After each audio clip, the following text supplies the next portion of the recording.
د پښتون ژغورنې غورځنګ مشر منظور پښتون یو ځل بیا څه وویل. د سلام په وړاندې کولو سره یو ځل بیا درته یو نوې ویډیو ته ښه راغلاست وایمه.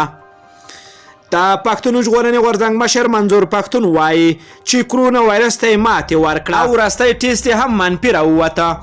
د مشر منظور پښتون د کرونا ناروغۍ ټیسټ د روژې میاشتې په وروستیو کې مثبت راوتلی و. وروسته له هغه مشر ځان کرنټین کړ او له لیدو نه یې ډډه وکړه. که څه هم د مشر دوه ټیسټونه شوي وو، یو یې په خپل نوم او بل یې په پردي نوم د خوندیتوب په موخه یې کړی و، خو له بدمرغه دواړه ټیسټونه هغه مهال مثبت راوتلي وو. اوس مشر منظور پښتون کامه ولس ته په یو غږیز پیغام کې خبر ورکړ چې وروستي ټیسټ یې منفي ده او کرونا ناروغي جوړه شوې ده. مشر منظور پښتون له ولس نه غواړي چې د ډاکټرانو لارښوونه ته پاملرنه وکړي او د ځانونو د صحت خیال وساتي. تر مشر منظور پښتون وړاندې د علي وزیر او د پښتون ژغورنې غورځنګ د ځینو نورو مخورو ټیسټونه هم مثبت راغلي وو. اوس مهال په نړۍ کې زیات شمېر سیاستوال، چارواکي، ستوري او مشهور خلک پر کرونا وایروس اخته شوي دي. یو شمېر یې هم رغېدلي هم دي او یو شمېر هیوادونه کې د کرونا له کبله په لار اچول شوي محدودیتونه نرم شوي او کرنټینونه هم مات شوي دي، خو د کرونا وبا تر اوسه په بشپړ توګه نه ده ختمه شوې. لا هم نړۍ د کرونا وایرس د ختمېدو یا نه ختمېدو له ورک نومي حالات سره مخ ده.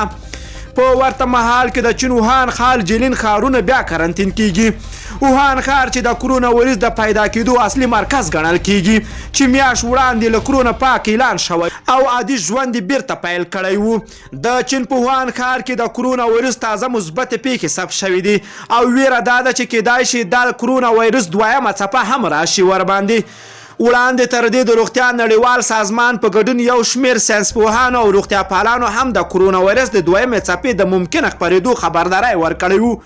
اوس مهال چې کرونا وایرس بیا په چټکۍ په خپرېدو کې ده، زیات شمېر هیوادونه د کرنټینونه مات کړل او بیرته ورسره عادي شول چې دا به نړۍ د کرونا وایرس له دوه چنده زیان سره مخ کړي، چې هم مهال به نړۍ له سخت اقتصادي او روغتیایي بحران سره هم مخ کړي. له ټولو دوستانو نه مننه کوم چې ویډیو مو راسره تر پای ولیدله.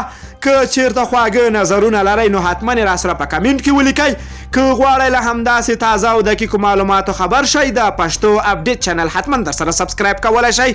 نور مو په پاک رب سپارم. الله مو مل شه، ښه وخت درته غواړمه.